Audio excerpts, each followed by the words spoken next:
get you yet, even if it kills me, you hear me? You hear me, H.P. Lovecraft? I had fallen off so many cliffs it was ridiculous. That's what you get for naming a book The Sudden Stop. It was probably good I hadn't had the chance to tell Maine where I was going. I'd have to lose the cops and find my own way to the mine. Nightingale stared through the broken studio window into the dark woods. He turned around, started to walk out, but Maine grabbed his arm. "Young man, you almost shot me. You don't shoot off rounds at people like that. What's the matter with you?" Nightingale shook his arm free, marched out. His cheeks burned with rage and humiliation.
The bulldozer's engine roared to life. Mud and rocks flew as it fought for traction. It crashed through the concrete wall and landed heavily in the yard. If it were an animal, it would have shaken its head after the impact, fixed its eyes on me, and charged. Of course, it had no head, nor eyes. Shadows crawled on its form, twisting it into a monster. Then, it came for me.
Sarah trusted her gut, and her gut said Agent Nightingale was an asshole. He felt wrong, and it wasn't just the smell of stale booze. It was in the way he flashed his badge, pulled rank, the look in his eyes when he wanted answers. Where was Alan Wake? What was this about an accident? Where was his wife? And most importantly, why did she let Wake go? He wouldn't answer her questions. Federal business was all he'd say.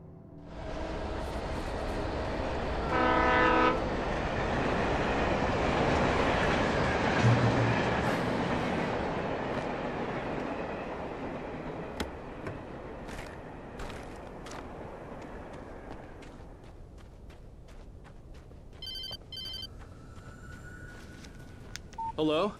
The most stubborn man I've ever met. Alice? Alice? Alan. I'm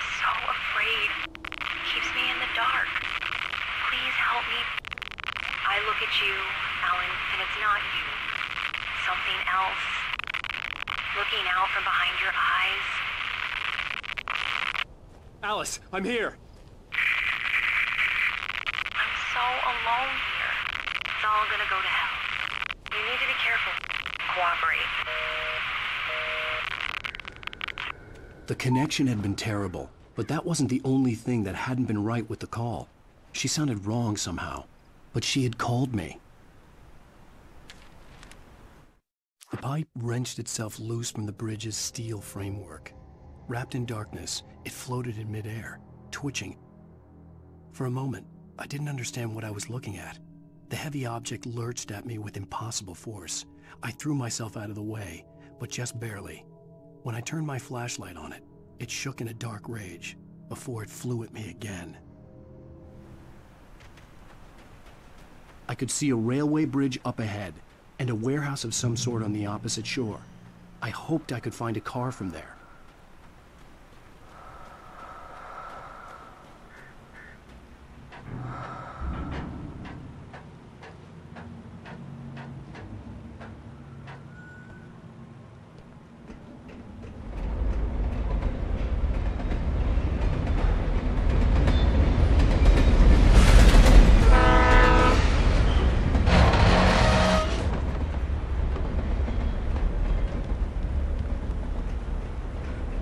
The darkness that was pursuing me was growing stronger, and it was taking over everything in its path.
I slammed the door shut right in his smug face. He pleaded for me to open the door. True to form, the asshole actually thought I would obey. I had no sympathy left, no guilt either, not for him. I took a moment to savor the scream. I bet I had a smile on my face. It was all that I had time for. The dark presence was inside the lodge with me. As a teenager, just starting to get interested in writing, Stephen King had been a source of inspiration to me. I thought about all the inanimate objects that had come to life in his books. No one is safe in a good horror story, certainly not the protagonist. That's what makes them fun. This was anything but.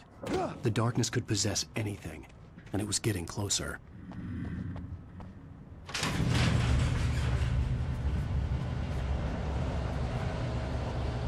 Did you call 911?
take the facts of our existence for granted, unaware that they are merely a thin veneer of desperate self-delusion covering a vast cosmos of madness and horror. All too often, the stars are right. In Night Springs. Tonight's episode, A Family Occasion. Journalist Alvin Derleth's trip to study the local customs of an insular community in Night Springs has been less than successful. Until tonight. Well, I'm glad you changed your minds about this. Ancient customs, local mythology. My editor loves this kind of stuff. Well, Mr. Derleth, we don't want to feel like we're on exhibition, but you have demonstrated the seriousness of your intent. Oh, I am serious. Really, just do your thing. I'll stay out of your way and observe. Actually, I thought you could assist us. I'm afraid we are a man short. It would provide you with an intimate perspective. Could I really? Of course, Mr. Derleth. Well, I guess that's the least What would I have to do? Oh, here. Let me show you with a kiss.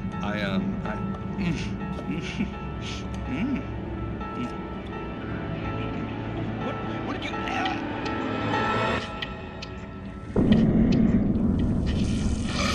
Oh, Mr. Derleth, you have well pleased Nixie Perka, the dweller in flesh. Your body shall host his 1,000 young, and all shall be glorious.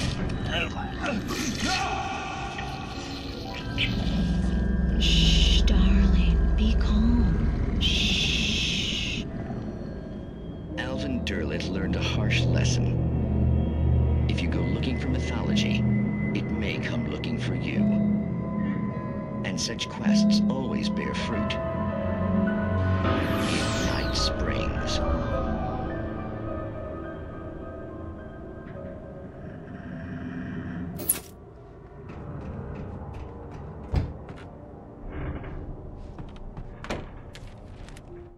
The darkness surged towards me, sucking everything loose from the ground into its depths, tugging at my clothes. I saw the flare the kidnapper had dropped and threw myself towards it just as I felt my feet leave the ground. The darkness embraced me with the force of a tornado. Somehow I managed to light the flare. The darkness roared and cast me away. I fell toward the dark waters of the lake far below.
I had never been this glad to see the sunrise.